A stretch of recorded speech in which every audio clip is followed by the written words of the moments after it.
All right, well, welcome everybody. Mary Louise Bertram was originally going to be on today, but she's just had a health issue come up, and it's also, I think, midnight or 1 a.m. her local time, so she's not going to be able to join us, which means that we don't have the application of these Core 4 to POD as part of this webinar. But Mary Louise will record something separate and upload it separate for those. Because I do think that actually these Core 4 in particular might need some extra, our pod users might need some extra support with that. So look for that. We will post a link to it as soon as we have it in the Facebook group. All right, so welcome everybody. Today's webinar is introducing the 7th set of Core 4 or high frequency words that we're just kind of methodically learning to model each month. And we're going to do a little bit more on exploring how modeling these core words supports concept development for our students and more connections in the classroom, more participation in the classroom. So today's webinar, using Maureen Never's 5 steps, is, as all of the Core 4 webinars has been, it's focused on core word vocabulary instruction as a teaching strategy or an instructional approach, and the tools that we need to do this are an AAC system with a robust core word vocabulary, such as what you'll see here, or pragmatically organized vocabulary, such as a pod book. And if you have any questions about what either of those are, we've covered those in previous webinars, and we can, if you just send those questions, we can link you directly to those previous webinars.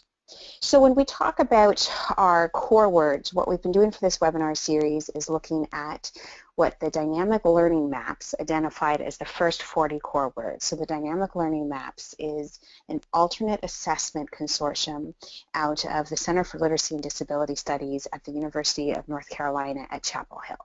So by alternate assessment, it's really referring to that 1% of our students who have really significant support needs and cognitive disabilities, who also may be our AAC users. Many times are users who are not verbal and therefore need that extra language support and communication support in the classroom. What the dynamic learning maps did was they took the highest frequency words that also allow you to communicate for social reasons, such as, ooh, I like that, or I like him, as well as classroom reasons, as well as what we might need to say when we're in the community, and basically said if we only had 40 words, if you were going to start someone out on only 40 words, what are the 40 words that allow them to communicate the most with the most people in the most places? And each month, as we've done one of these Core 4 webinars, we've just looked at a different set of 4. So this week, we are looking at we're at row 7, which is some, put, all, and this. And we'll get into more of that now. This will be very familiar to all of you who've been following the series, but if you're new, just know that core words are a small set of words that are used very frequently in a lot of different contexts. So these are words we use all across the day with a whole bunch of different people. Core words are words that are very easily combined and recombined with many other words. And if we go back and look at what those core words are, I like and I do not like are all very high frequency kinds of core words. And core also refers to, it's a term used by speech therapists to describe one way to organize a communication system vocabulary.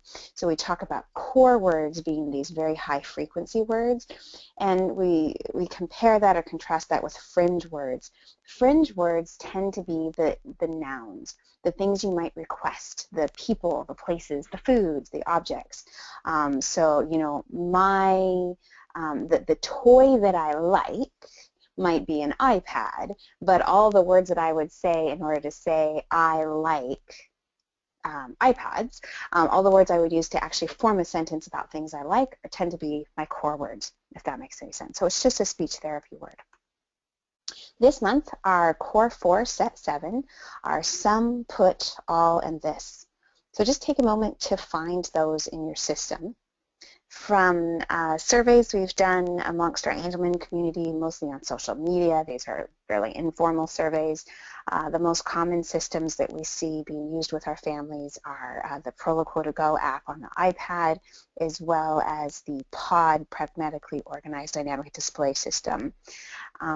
So I will show you some screenshots of Proloquo, as well as this display that Deanna Wagner, a speech therapist in Arizona, put together. So what she did was she took the top 40 identified by the dynamic learning maps and added, I think, 5 more words that she felt were really important, such as play. I think the word play is not one of the top 40, but she felt that's particularly important to all of our kids, and created a display board that you can download in our Facebook group. So if you are not working with an actual, a full comprehensive communication system right now, but you want to get started, go ahead and go in the Facebook group, take a look at the documents that you can download that are in the file section. If you can't find what you're looking for, just comment in the Facebook group and we can link you to it.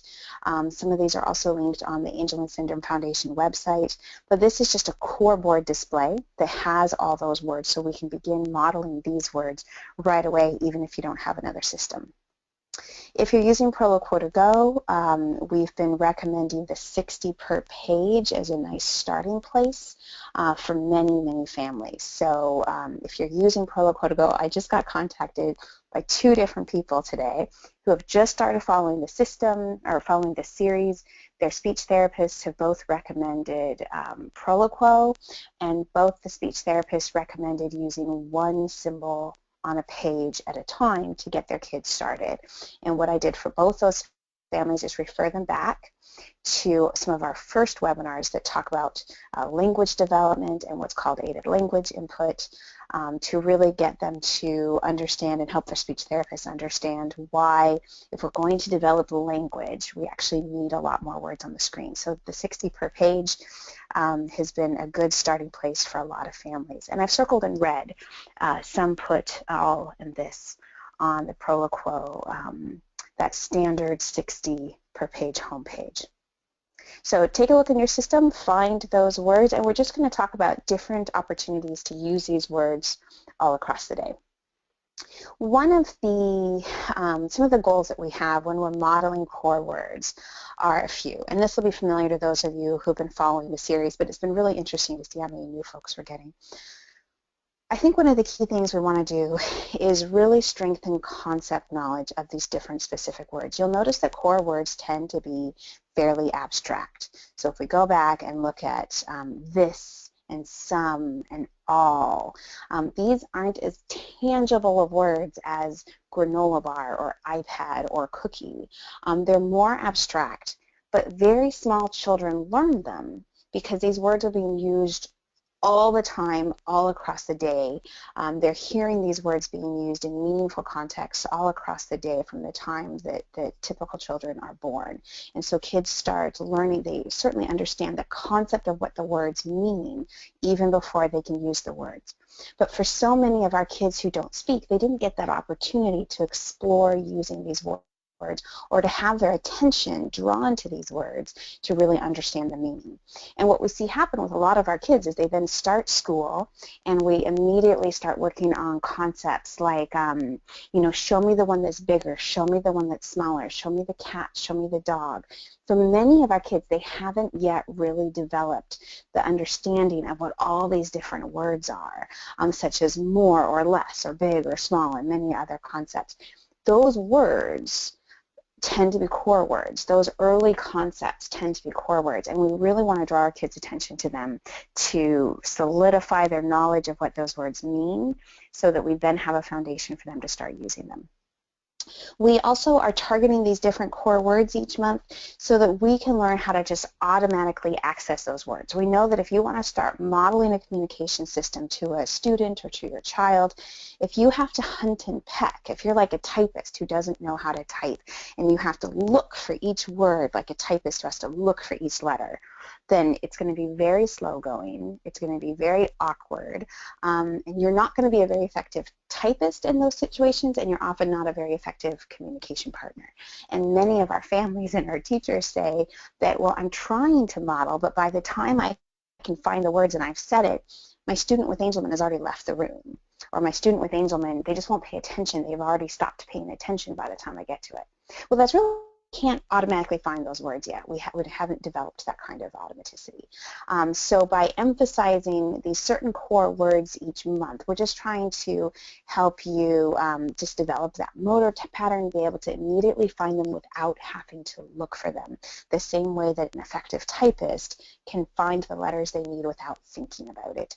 And lastly, by focusing on certain words, we're just trying to increase the frequency of how often we and eventually our student uses these words and combines these words and recombines them, because even if it's only 40 words, there are so many meanings we can express, so many messages we can express by how we combine these words and recombine them. And so by really focusing on a few each month, our goal and our learning goals for our students is that they will really learn just how rich this vocabulary can be. So for this month, looking at some, put, all, and this, some of the power that we really see in these words are learning how to direct your partner, and also in concept development with things like math vocabulary. And I'll explain more of what I mean there. I'm not going to go through these words exactly in order because some and all really go together in terms of math concepts, and put and this really go together in terms of learning how to direct your partner. So our first word is some, and if we look up, well, what does this mean in the dictionary? Some means an unspecified but significant volume or amount of something. So there is some chocolate. Some people believe this and some people believe that. We need to do some more work before we can go to recess. That happened some time ago. So we're talking about, we're not being specific in terms of what amount we're referring to. Some chocolate might be just a few pieces, or it might be a lot, but that's really what the word is meant to convey. It also refers to unspecified or unknown nouns, like, I don't know, she was with some guy. There was some dog running around the park, right? So it kind of conveys the idea that we're not sure who this person or noun or animal was. And there's also just sort of a snarkiness factor with things like in the book Charlotte's Web, you'll remember Charlotte referring to, this is some pig. So she's putting some emphasis. She's putting some extra value or attention on, this isn't just any pig, this is some pig. So there's just sort of that extra, more fun way of using the word. We can combine the word some with so many other core words. So we've already covered words like you and want and more. So do you want some more? At this point, we can almost model that entire sentence just with the core words that we focused on. Or we need to do some work first before we can read or go to recess. Or are you ready for some reading? Oh, I see some books. Chances are you're using the word some all across the day. You're just not modeling it because it's just not one of those words that we think of emphasizing in a sentence. But in activities like reading, we can say, let's do some reading. Oh, I see some words on the page, and then we can touch the words to show that's what we're referring to. Many of our students are very emergent in their literacy skills, and they may have not learned yet that those squiggles and lines on the page are actually words made up of letters, and we can draw their attention to that by referencing that we see some words. We can say, oh, look, I see some people on the page. What are they doing? Let's read some more so we can find out. So these are ways where chances are you're already saying some, already saying it in different activities, and now all we're asking you to do is model it while you're saying it whenever you have the opportunity. Our second word is all, which contrasts really nicely with some. So it just refers to the whole amount of, or every one of. So we all wanted chocolate. We ate all of the chocolate. We have to do all of this work, or let's all do this together. It also refers to considering the big picture. So all in all, chocolate's better than cake. All in all, I like this candidate better than that one. We use words like to soften a request. Well, all I want is a little chocolate. All I want is a few minutes of your time. We use it to comment in funny ways. Well, she doesn't want some chocolate. That's all the better for us. And there's a whole snarkiness factor. If you just look at how 12-year-olds use the word all, how teenagers use it, well, all you ever say is no. All the other moms will let their kids do this. So we can model the word all and really have some fun if we actually look at how teenagers and tweens, young adults are using the word all. There's some really fun ways to use it as well. We can use the word all and some to develop stronger concepts in math. So the reason I'm emphasizing this is that very often I see the goals, the IEP goals on students on their IEPs, their math goals might be focused on things like number identification. So can you show me the number 1, show me the number 2? There's a lot that our kids often need in terms of language development so they can get to a place where they can start engaging with more math concepts. And the concept of none versus some versus all is an important early concept. And that might be more important and more meaningful for the most emergent students than being able to identify a certain number just yet, that kind of thing. So as you're thinking about math goals for your students, really think about whether they not only receptively understand concepts like some and all, but also whether they understand them solidly enough that we could start seeing it expressively. So some of our kids already have it, and if we just start modeling words like some or all and none on their communication system, we might see them start using it right away. Others of our kids still need to learn the concept. So whenever we're trying to demonstrate parts versus whole, we can talk about some or all. Whenever we're going to change the volume of something, do we need some more? Should I take some away? We can talk about how things get bigger and smaller and how we do, how words help us talk about when things get greater or lesser. Some and all are awesome words to practice with compare and contrast. So, for example, while we're doing art, do you want some more yellow? Do you want all of it? Are you all done? In social studies, well, some women in 1800 owned property, but all women could not vote. Or I could have had the word none there. None is another really good word for some of this concept development. Science, some butterflies are blue, but all butterflies can fly. If this activity is going to continue, it's going to end, should we do this some more, or are we all done? So those are just some more ideas to think about how words like some and all, our chances are being used all across the day, and we can just be a little bit more deliberate about them and start modeling their use so that our kids can map a visual symbol to that word and realize that they can actually start expressing the concept themselves. The next two words are put and this, and I put these two words together because, again, they just go really nicely together the same way that all and some do. So put refers to moving something to a specific place. So should I put it here? I know I put it there. We might say it with exasperation, like, I just wish the cat would stay put. We use it all the time when we're talking about things like cleaning things up. So let's put our supplies away. Let's put it all in the box. Put also refers to, it has lots more subtle meanings, and I didn't actually put all of them in. But, for example, to bring someone into a particular state, you might say, let's put you at ease. Right? So it both refers to physically putting things in a specific location as well as more, even more abstract concepts like putting someone at ease. And then the word put is used in so many informal comments in our society. Really put one over on me, or they really put it to him, or don't put yourself out. So even if you've got a student for whom the concept of put for putting something in a location is just far too simple and too boring, there's all kinds of ways that we can use it just in a conversation.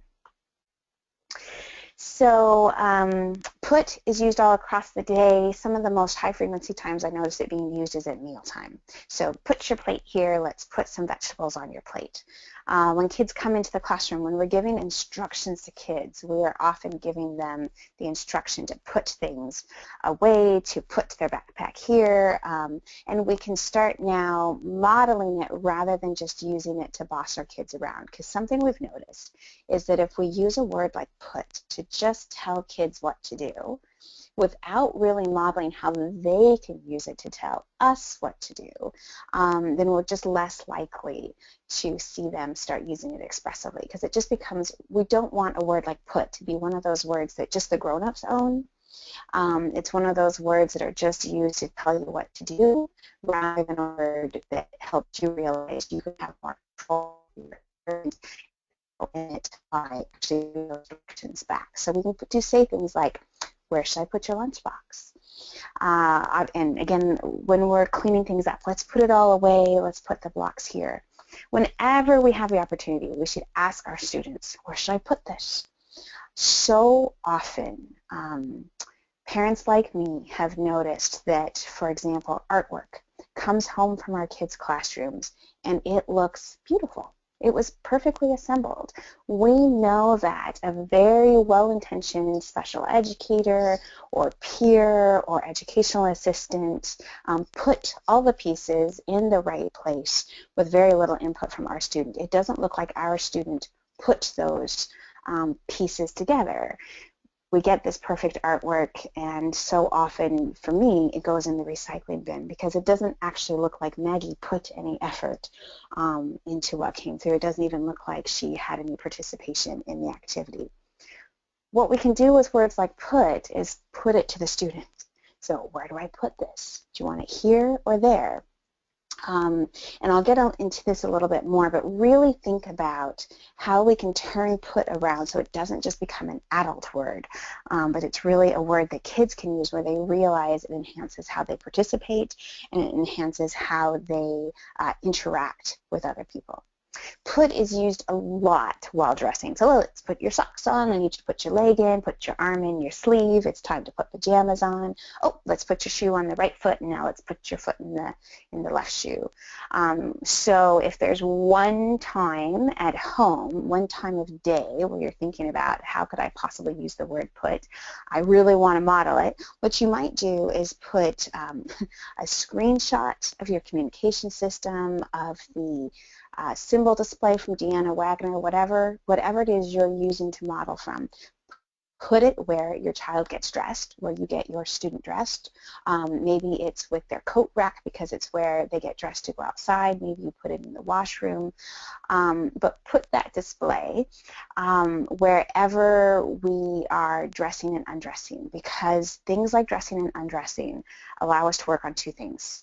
The concept of put, but also body awareness, and we can really talk about body parts and identify them and touch them and help our kids develop a better sense of their body in space and what all the different parts of their bodies are called in a really natural environment in the daily activity of dressing and undressing.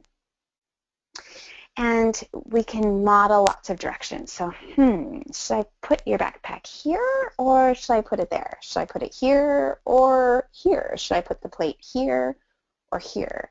And when we model, what I've noticed is that when we model a word like put, instead of just doing it, because we pause in order to find the word on the student's display so that they can see what we're doing, we now actually create a little bit more processing time. We slow down what we're doing, and we're more likely to wait a few seconds and give the student more opportunity to organize their body and respond. So if I'm looking at a student and I say, should I put it here or put it there? And I'm not modeling, this is so easy for me that I only wait a second.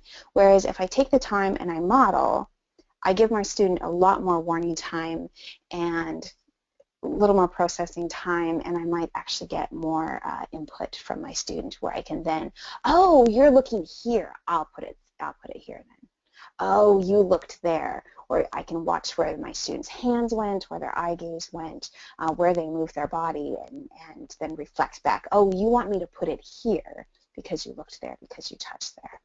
So we can ask our students, where should I put this? Where do you want me to put this? Do you want to put the paint on yourself? Some of our kids are very tactile defensive.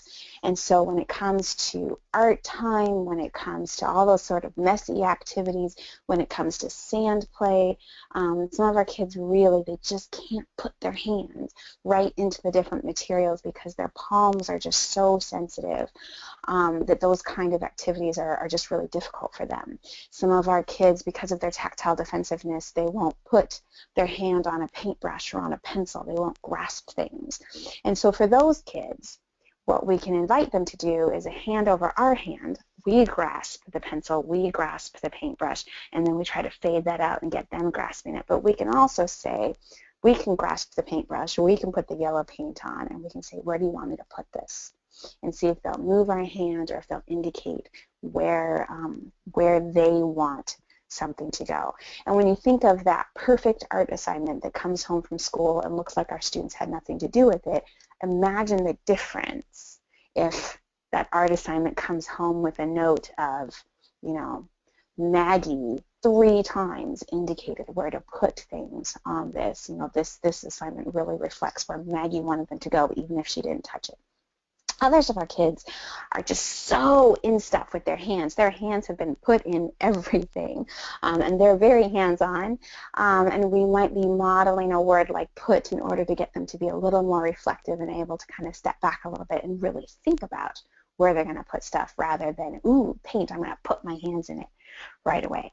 So we can ask our kids, should I put some more on? Do you want to put some more on? And give them a chance to respond back. So there's so many ways all across the day where we are probably already using the word put, and we just need to think about how to be modeling it in a way that our student can learn how to start using it too.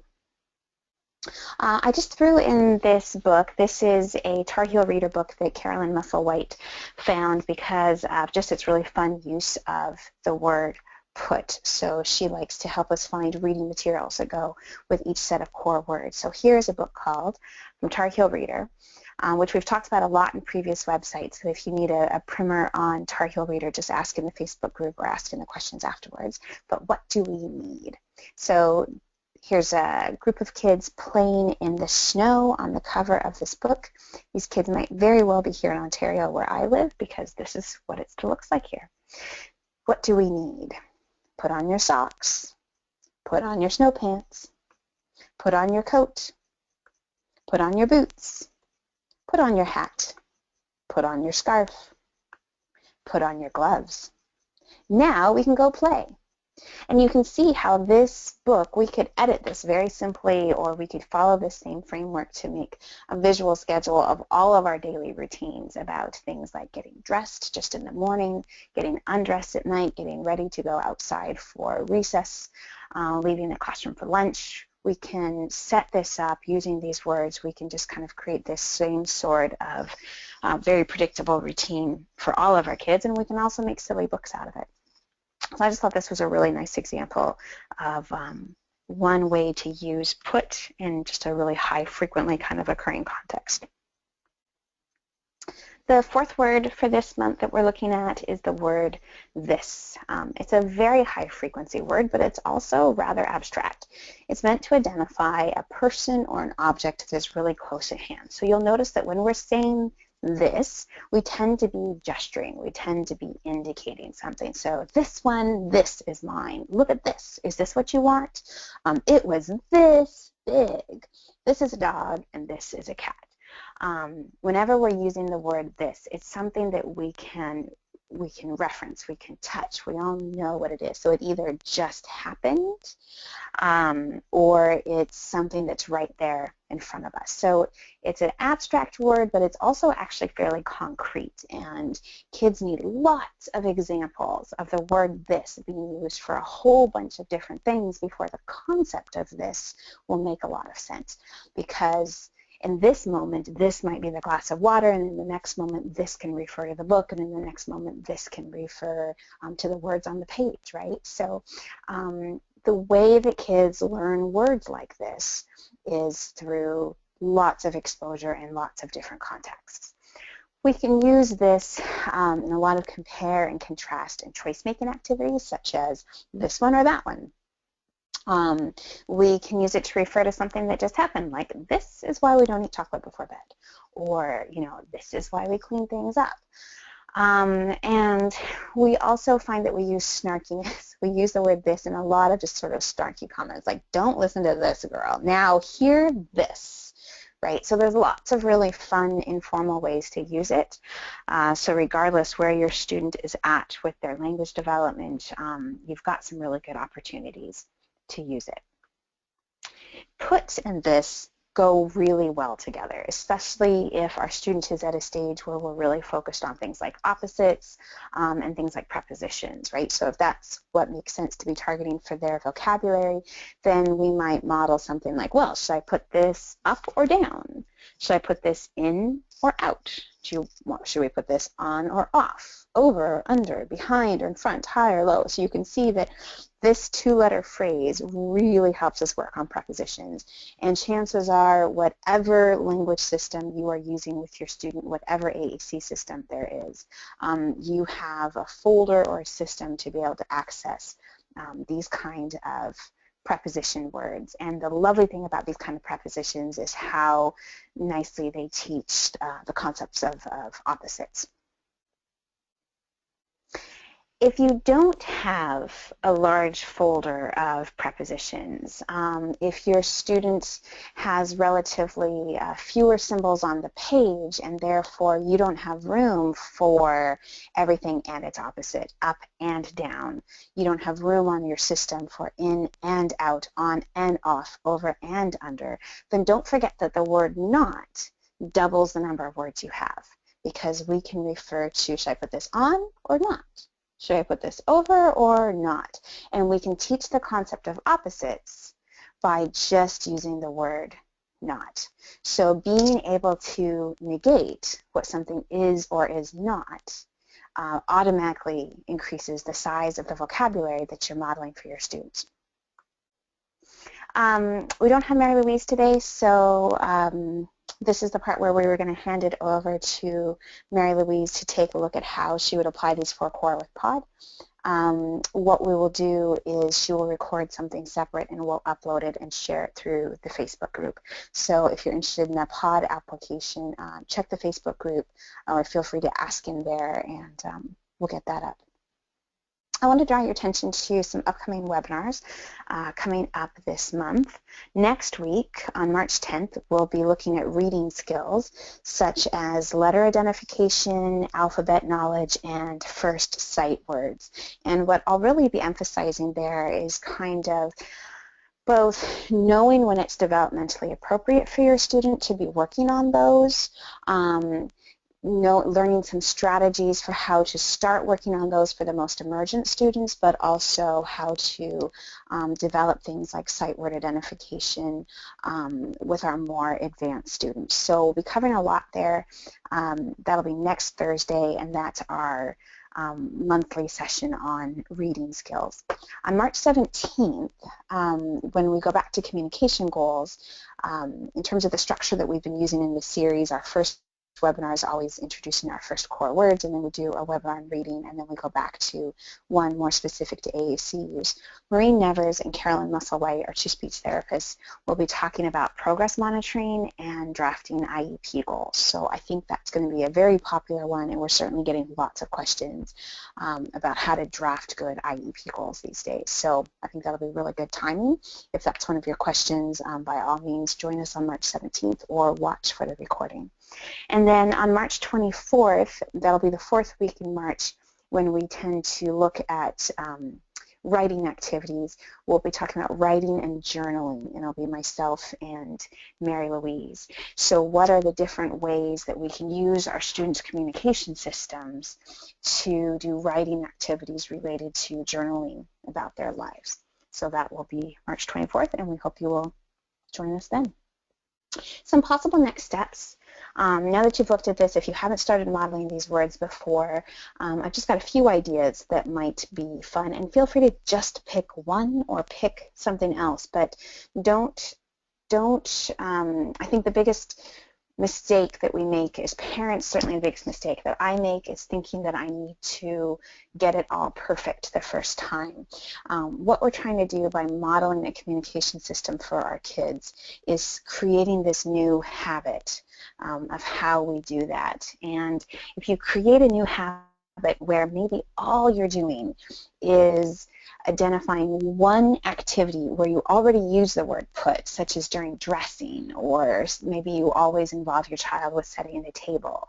And if you just identify one activity where you're going to figure out how to model the word put throughout that whole activity, you already use the words, now you're just going to set a goal that during that one activity you're going to model the word. It's easier to build on that one, figure that one thing out, and now build on it and find a second activity and eventually a third, than it is to tell yourself you're going to model all day long, all across the day, at every activity that you do. So as you're thinking about next steps, think about something really doable and just come up with one activity.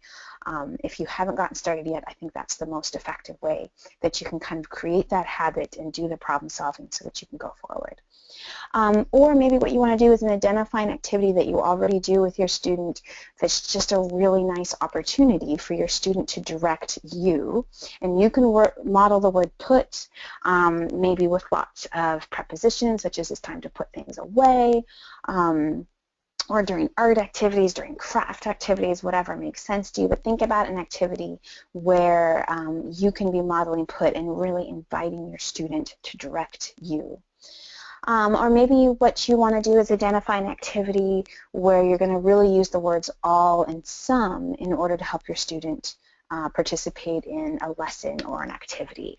And I find that all and some are really nice to use in science and social studies. There's just so many concepts there where we can use all and some. Math is another really easy one, but think about a time during the day where the concepts that are being discussed are some that really lend themselves to use of the words all and some.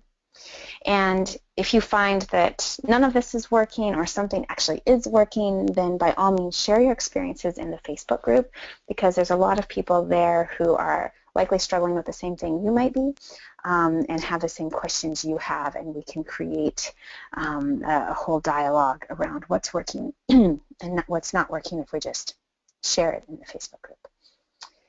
So before we go into questions, I'll just remind all of you that this Angelman Syndrome Foundation Communication Training Series is made available by the ASF through a generous grant from the Foster Family Charitable Foundation, which is a family foundation in California. And now we can take questions.